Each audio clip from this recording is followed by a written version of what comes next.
Assalamualaikum warahmatullahi wabarakatuh.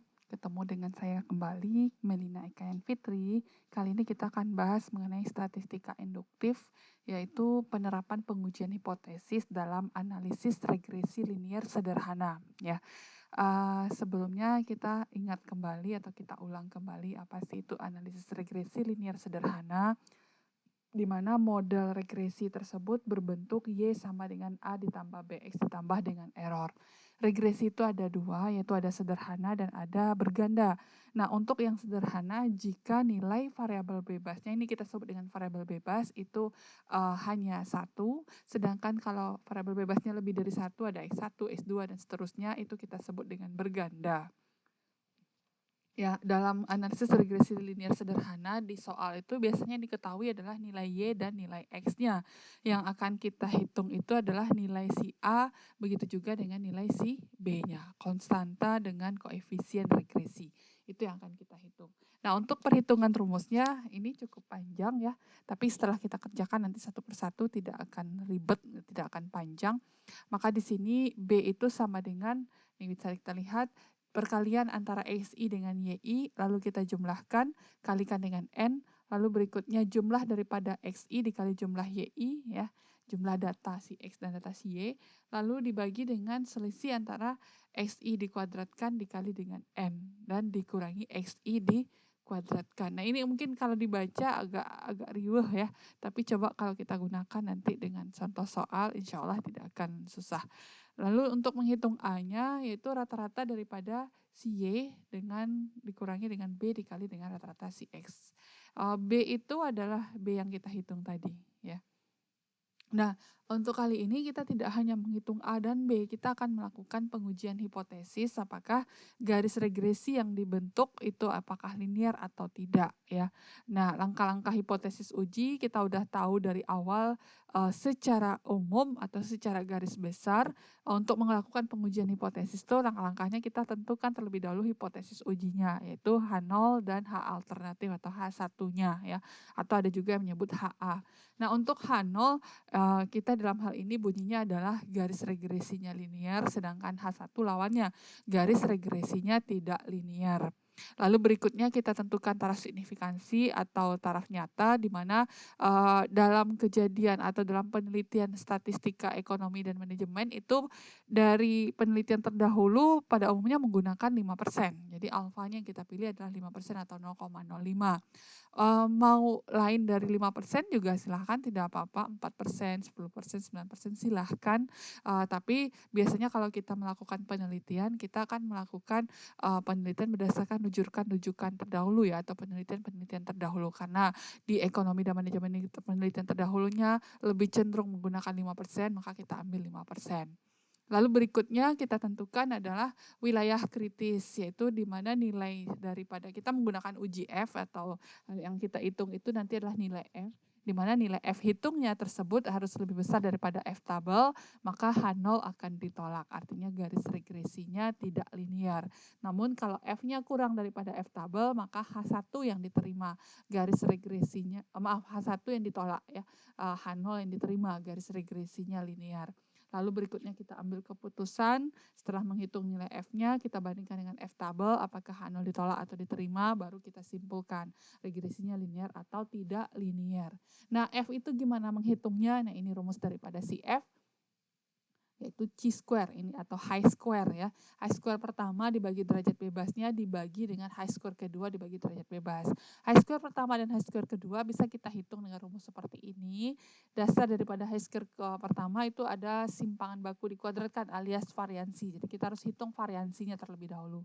Menghitung variansi ini saudara sudah pelajari di statistik deskriptif, di video saya di YouTube juga sudah saya berikan ya, kalau nggak salah itu kalau nggak salah nggak pakai suara sih, video yang lama ya kalau nggak salah. Coba aja lihat nanti searching di YouTube saya. Lalu berikutnya hitung YI titik dikuadratkan dibagi NI baru jumlahkan. Nah, ini saya anggaplah ini suku pertama ya untuk memudahkan perhitungan nanti ya. Suku keduanya jumlah dari seluruh data Y dikuadratkan dibagi dengan banyaknya data. Lalu berikutnya nilai B tadi yang kita hitung di regresi linear dikuadratkan dikali banyaknya data kurang 1 dikali standar deviasi. Lalu untuk menghitung high score yang kedua, YIJ ini sudah kita hitung di awal tadi ya, tinggal kita masukin rumusnya aja. Nah, mungkin kalau melihat rumus juga agak begitu riwah atau rumit ya, tapi setelah kita kerjakan insya Allah gampang ya. Oke, kita lihat contoh. Saya contoh ini lebih gampangnya penyelesaiannya saya gunakan dengan Excel. Kenapa dengan Excel? Agar lebih mudah aja, tidak coret-coret segala macam.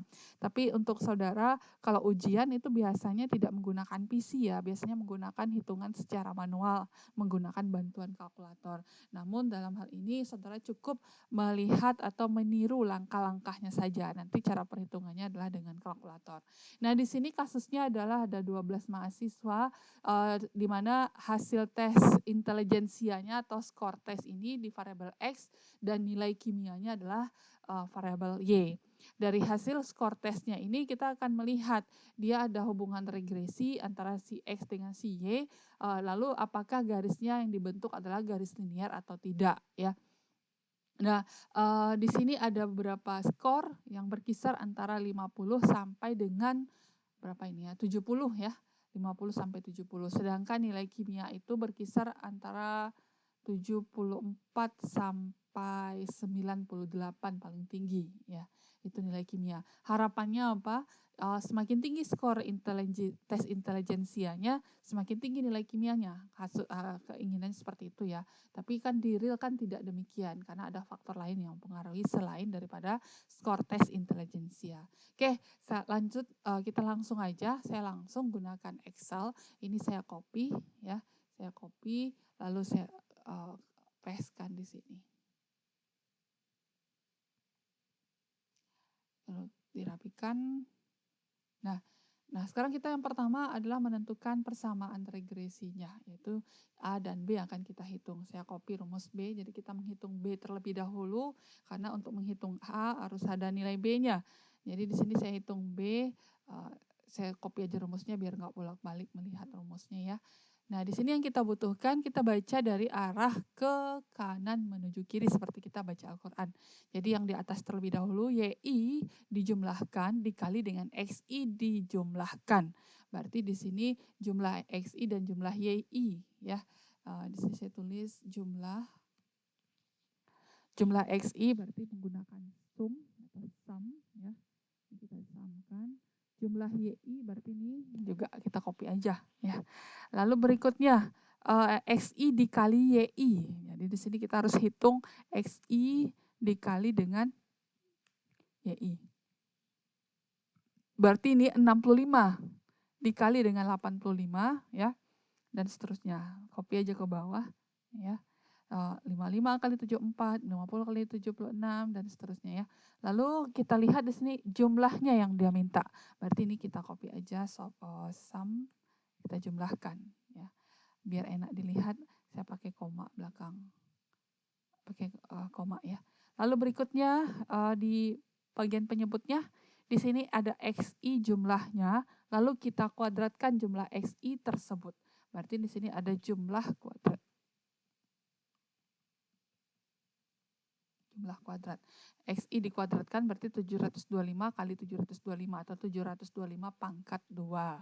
Diperoleh 525.000 sekian. Ya. 625 ya. Lalu berikutnya geser lagi ada XI yang dikuadratkan baru dijumlahkan. Berarti kita harus menghitung XI pangkat 2 ya. Ini artinya apa? Setiap nilai X ini kita kuadratkan. Jadi ini 65 pangkat 2 dan seterusnya. Sampai ke bawah. Ya. Lalu apalagi ada tanda sigma. Berarti ini kita jumlahkan. Saya copy aja ya kalau jumlah sum. Oke. Peroleh 44475. Nah, ini untuk menghitung B, ya dasar-dasarnya kita udah dapat, tinggal kita masukin ke rumus. Ini sama dengan ya, sama dengan N, ya N-nya adalah banyaknya data, ada 12 mahasiswa, berarti N-nya ada 12. Nah ini saya tuliskan, ini sama dengan 12 dikali dengan sigma XI dikali YI. Sigma XI kali YI ini tadi 61685.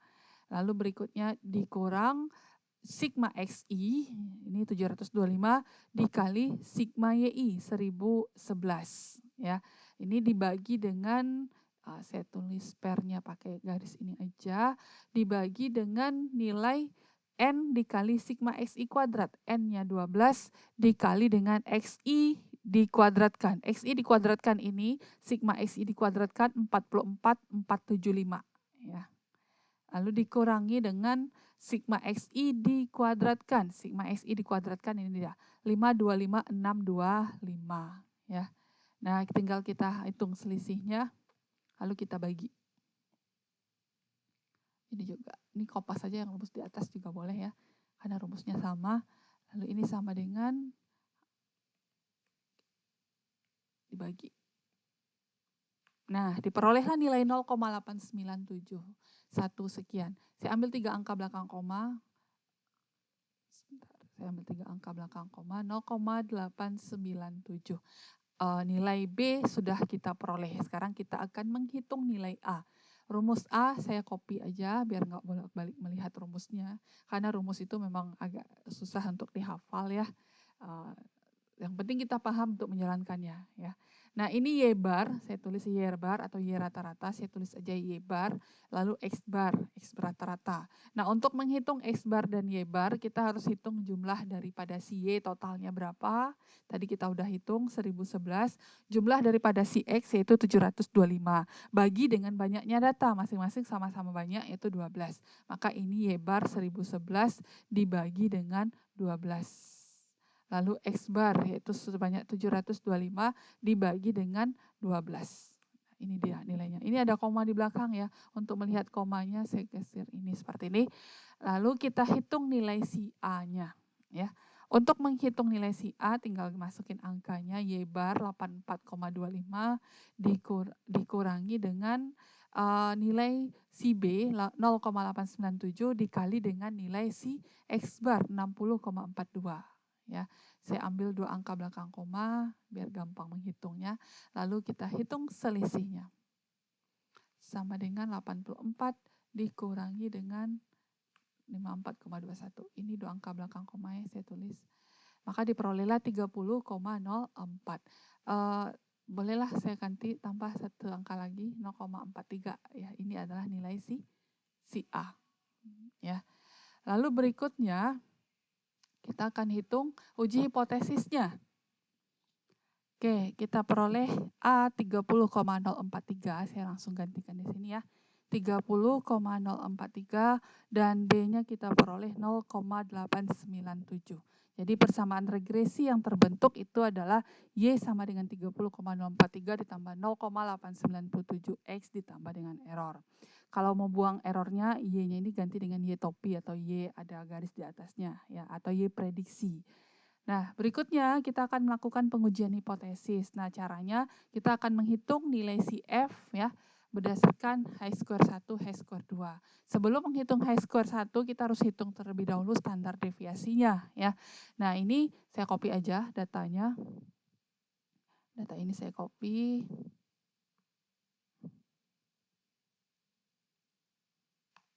Nah, kita copy aja rumus yang tadi untuk chi-square sama standar deviasi ya.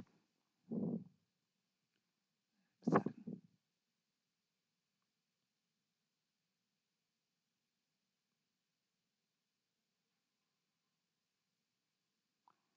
Lalu berikutnya ini kita copy standar deviasi.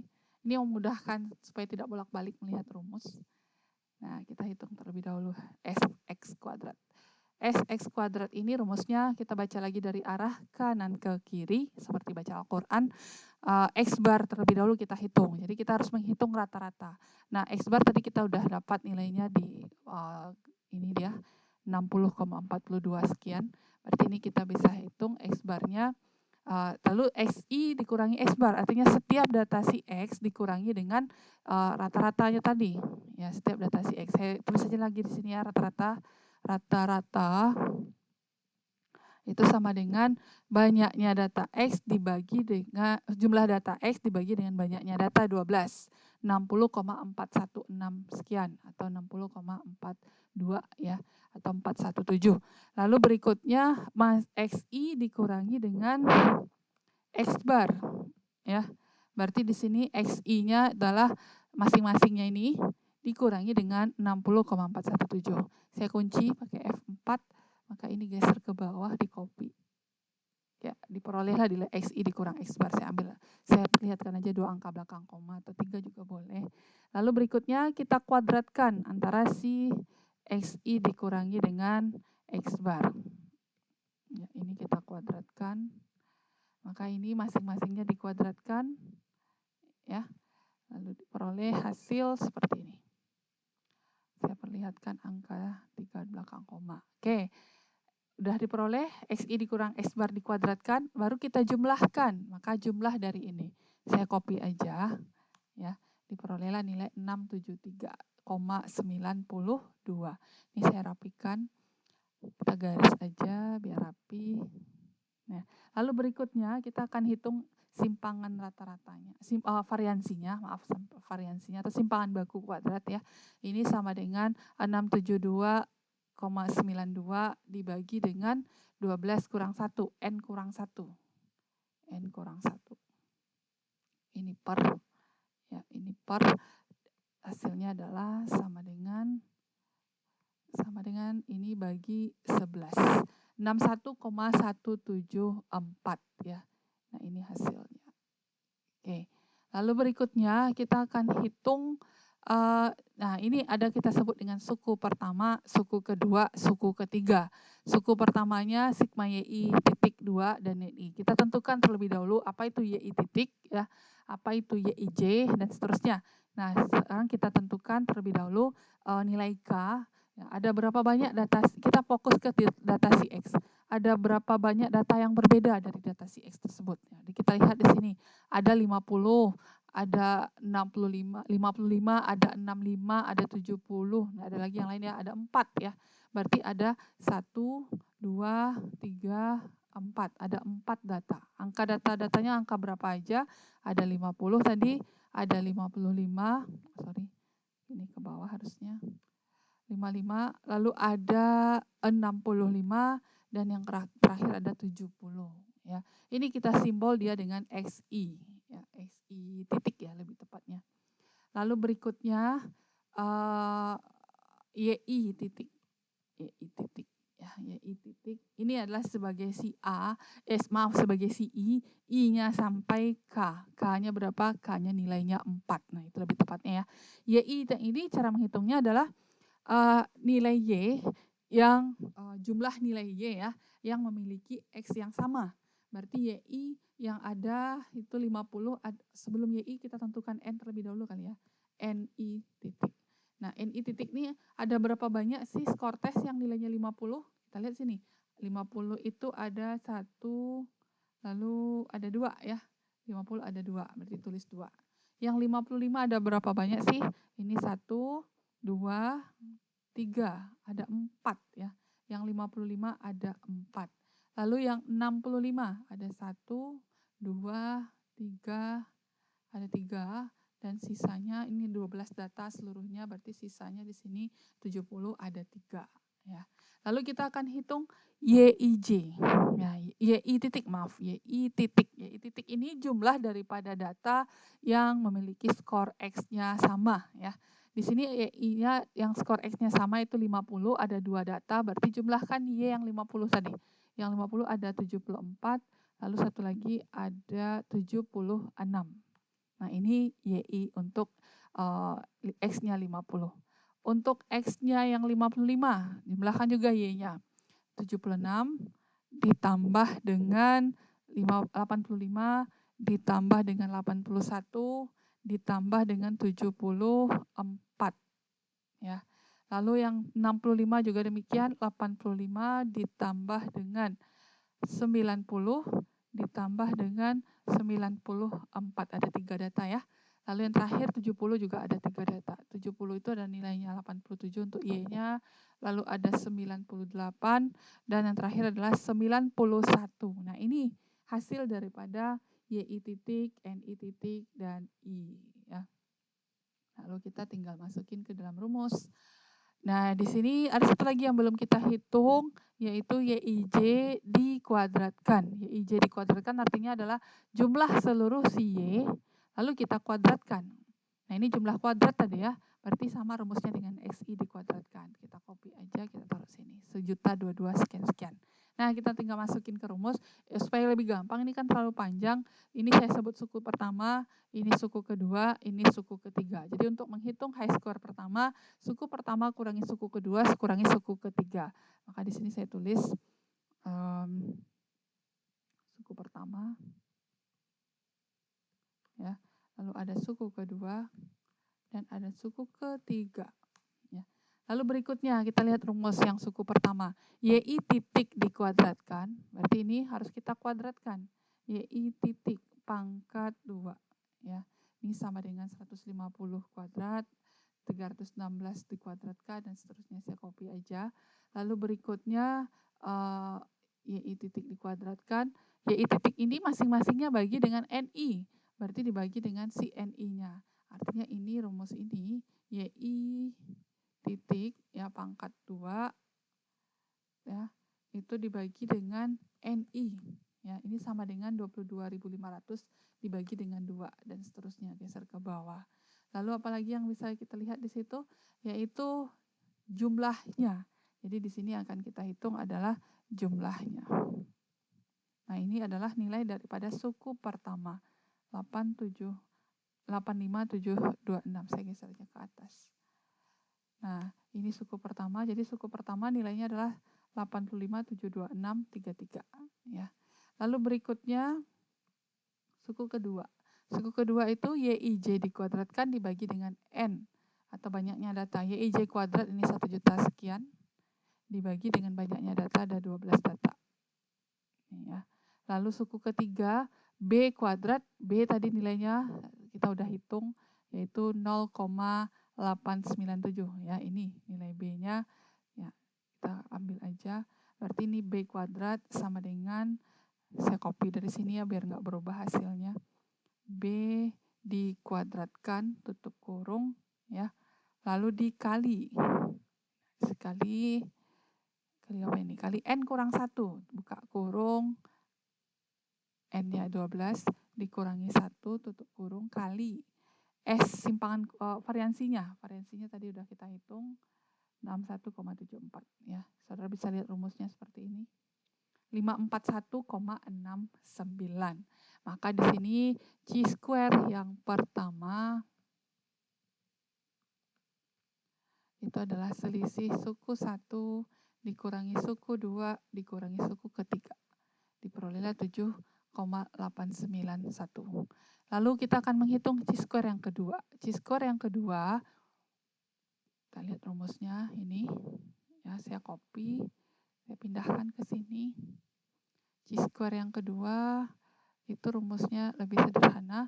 YIJ dikuadratkan, YIJ dikuadratkan. Seperti ini kita belum menghitung YIJ dikuadratkan ya. Artinya di sini adalah YI dikuadratkan, saya tulis YIJ kuadrat, itu sama dengan masing-masing si Y kita kuadratkan. Y nilainya ini 85 dikuadratkan, ya 74 dikuadratkan, dan seterusnya. Sampai ke bawah. Lalu kita hitung jumlahnya, kan sigma ya. Sigma YIJ dikuadratkan. Berarti ini kita jumlahkan, kita kopas aja, sum. Diperoleh 85,905. Ya, ini dia. Lalu ini kita sebut dia suku pertama untuk rumus si chi square yang kedua. Dia ada 2 suku ya. Suku yang kedua lagi yang akan kita hitung. Nah, jadi suku pertamanya diperolehlah nilainya 85905. Suku kedua yaitu YI titik kuadrat dibagi NI. Sama aja nilainya dengan ini ya, 85726. Maka ini sama dengan 85726,33. Kita ambil 2 angka belakang koma. Lalu berikutnya chi square yang kedua. Chi square yang kedua kita bisa hitung selisih suku pertama dikurangi dengan suku kedua. Ya, diperoleh 178,67. Ambil 3 angka belakang koma juga boleh. Nah, chi square-nya udah dapat, lalu kita lihat rumus F-nya lagi. Rumus F ini dia punya derajat bebas masing-masingnya. Ini saya geser aja ke samping ya. Ini rumusnya. Nah, derajat bebas masing-masingnya itu ada K-2 untuk T-square yang pertama ya. Berarti ini K dikurangi 2, sedangkan derajat bebas yang kedua itu adalah N dikurangi dengan si K.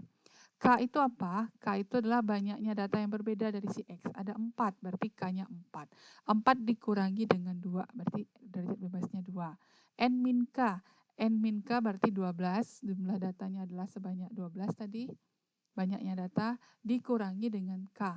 K bernilai 4, yaitu diperoleh 8. Lalu berikutnya, masing-masing chi-square tersebut dibagi dengan derajat bebasnya. Maka di sini 7,891 per 2, yang ini juga demikian. Saya copy aja ya. Ini juga demikian.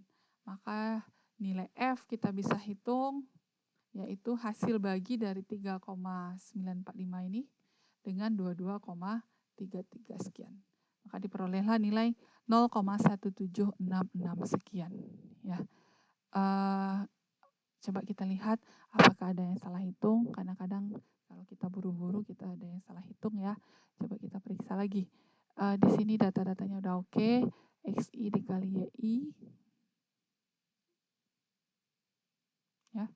Lalu jumlahnya juga udah pas.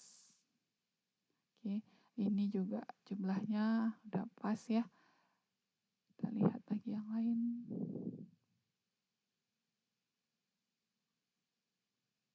B16, F12 dikuadratkan. Oke, ini udah pas. YIJ dikuadratkan 85905.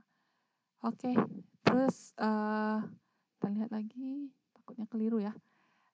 B kuadrat. B kuadrat itu 0,897 di M17. Ya benar, 0,897 dikuadratkan.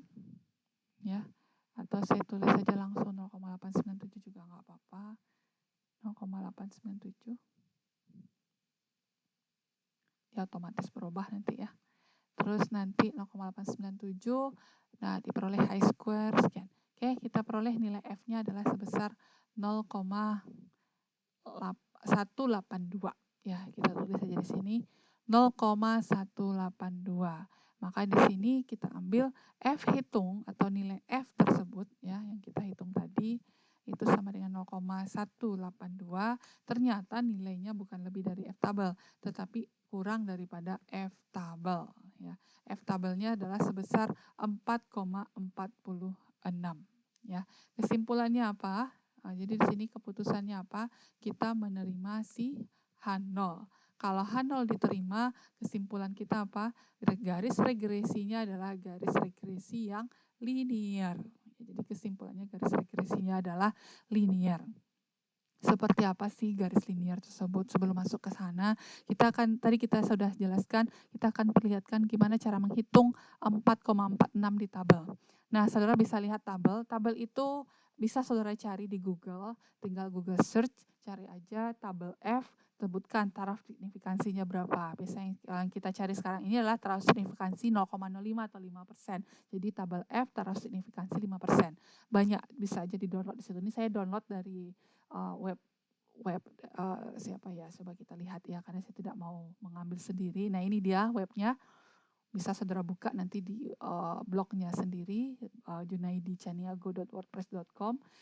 Nanti kita bisa ambil tabelnya. Kayaknya tabelnya lengkap di dia, coba aja buka nanti ya di internet.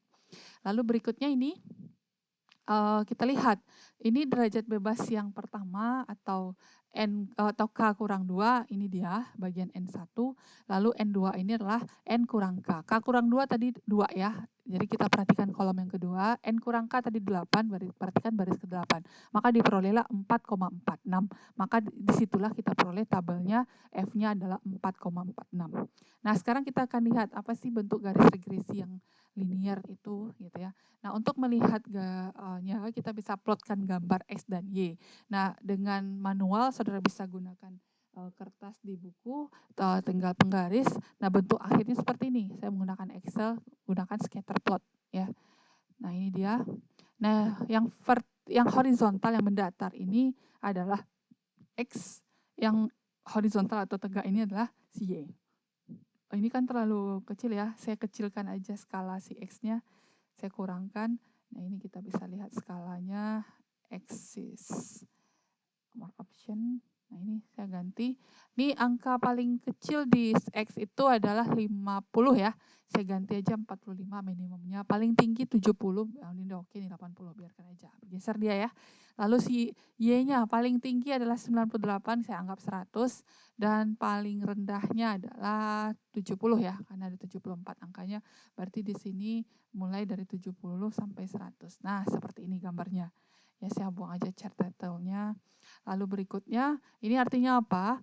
Data si X yang 50 itu ada Y-nya 74, satu lagi ada 50, 76. Ya, ini adalah 74, yang ini adalah 76. Lalu yang untuk si X-nya 55, ada 4 tadi ya, ada 76, ada 85, ada 81, ada 74, berarti ini sini ada titiknya 4. 74, 76, 81, 85, dan seterusnya ya. Nah, untuk melihat garis regresinya seperti apa, saudara bisa gunakan di sini trend line. Trend line-nya pakai garis, nah itu garis linear. Di sini ada pilihan yang lain ya, ada linear, eksponensial, dan seterusnya. Nah, ini yang bentuk garis linear.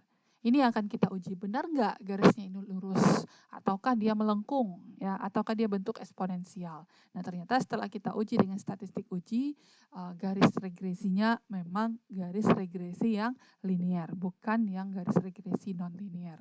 Oke, semoga bermanfaat dan silahkan di-share. Jika ada pertanyaan, silahkan di kolom komentar. Assalamualaikum warahmatullahi wabarakatuh.